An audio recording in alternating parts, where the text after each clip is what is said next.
whoever, and catch them at a moment where they were caught off guard by something that was in a way that I didn't expect. Can I key into that very quickly? Can I make an adjustment or a pivot in my approach so that they can become more in tune with what I'm talking to them about? Think about that in leadership for a moment. Think about the ability to understand, to empathize with somebody else, and how that can drastically affect that relationship. Think about that in your personal life as well. I'll leave that to hang for a minute. But when we talk about leadership, we're really talking about what it means to have control of ourselves and then to be able to bring others into the same space we want. So let me give you an example. If I would have walked into this space here today and I approached you with, "Oh my gosh, everybody, it's great to see you all. I'm glad you're here. I'm pumped up for the next few hours." What would your response have been? How would you have felt? Now, that may be appropriate when I'm going live onto a stage and I want to get everybody riled up. That's using emotional intelligence to get my audience where they need to be. It's getting my team keyed up to where I need them to be. Maybe I need them to be energized, but I need them to also be focused.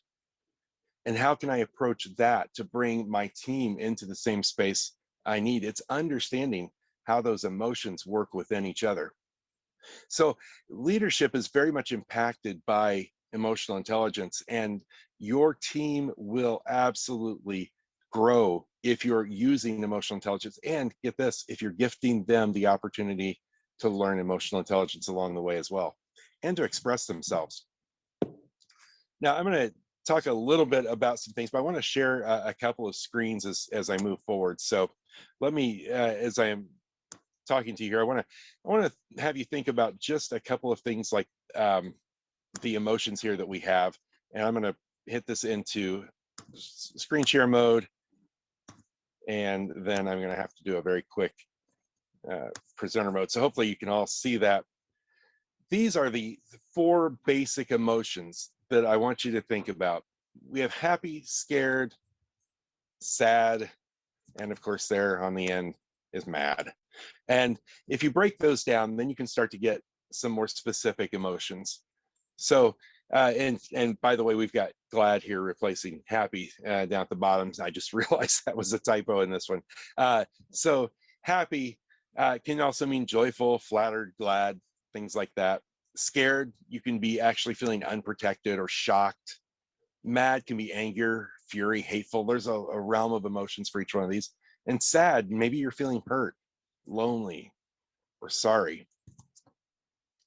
So think about these things when you're going in and working with your team or your group, or even in your own personal relationships. This is the foundation of EQ, self-awareness. Number 1, know the difference between feelings and actions. As we talked about, all feelings are acceptable, but not all actions.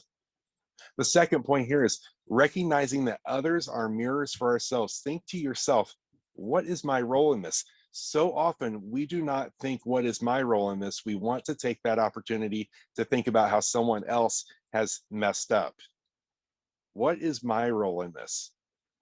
How have I affected someone else? Are they reacting because of something I said? Because my emotions aren't necessarily in control at this moment. The third one's my favorite to say. It's a fancy scientific term, the neurobiology of authenticity, but very simply, it's that gut feeling. It's all of those things that come into our senses. It's what we see, the subtleties in body language, the things that we hear, the intonation of voice, things like that. It is all of the words that people choose. It's all of that stuff that accumulates in our amygdala, and we call it the gut feeling. Pay attention to that gut feeling. I'm telling you, there's a reason it's there. If you're talking to someone and your gut feeling says this is not going the right direction, your intellectual feeling says, I don't know why, that doesn't make sense, give it a pause. Pay attention to your gut. Finally, develop a personal mission statement, a set of guiding principles that drive you to do what you do. I tell you this because many, many times we are just on autopilot. We are on autopilot. So understanding what your purpose is, what are the principles that get you there is incredibly, incredibly helpful to building your self-awareness when you're making decisions in an emotionally intelligent space. We've talked about this, so I'm going to skip this, but just reminding you, getting really clear about how your emotions manifest themselves. There is ruler, and here is finally